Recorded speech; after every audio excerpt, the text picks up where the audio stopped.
I don't smoke, I don't drink, I don't want to wreck this beautiful body. The more you take care of it, the longer it'll take care of you.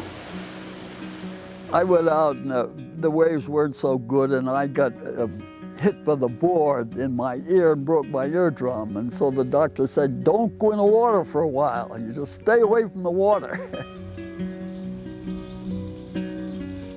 I thought, well, it's time to quit. You got to quit sometime anyway, so I've had enough.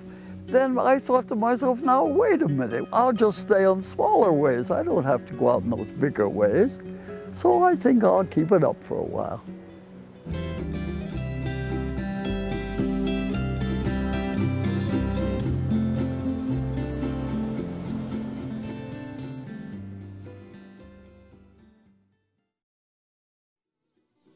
When we're young, we take all the time. I want to give something now.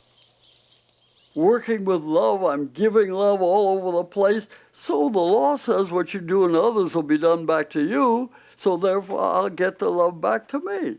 This is the spiritual way of life. Woody Brown volunteers 3 days a week at Hale Makua Adult Day Health Center near his home on Maui.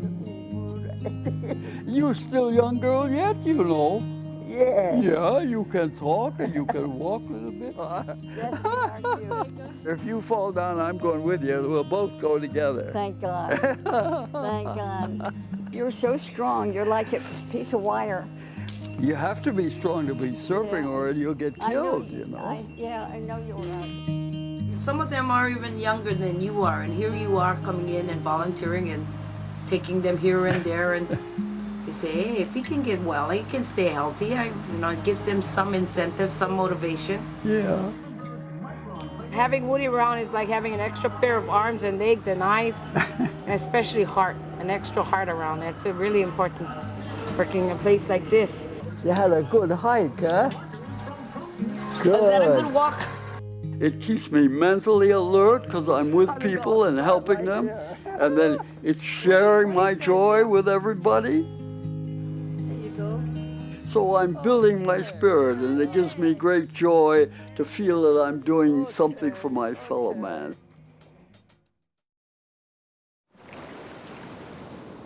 It's a tough thing to age.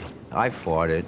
My ego was big. I didn't like to admit that I was backing off on waves. I didn't like to admit that I wasn't cutting it like I used to cut it.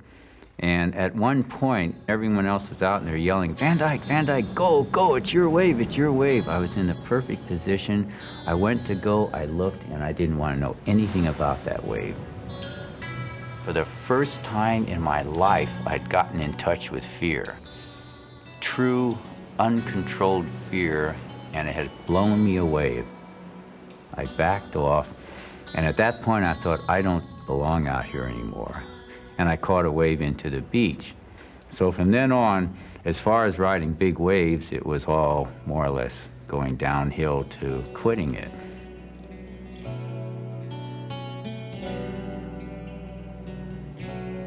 And then I thought, 10 feet. 10 feet is my maximum now.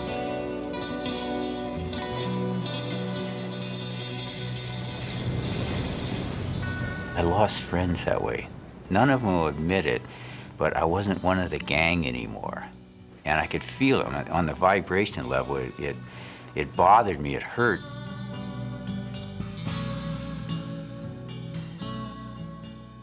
Psychologically, aging for me, it's the pits.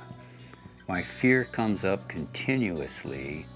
I'm supposed to be this macho, tough surfer guy, and I'm not. I'm really a wuss inside, just totally. Maybe that's why Joan loves me, I don't know.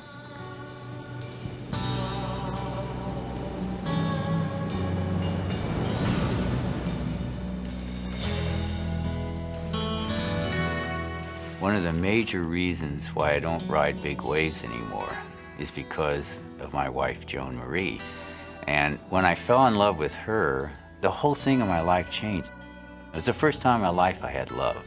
I truthfully can say the first time that I experienced real love. And as I get older, I don't need to surf. I surf because I like the exercise, but all I really need is Joan. to be my friend and lover, and that's what she is.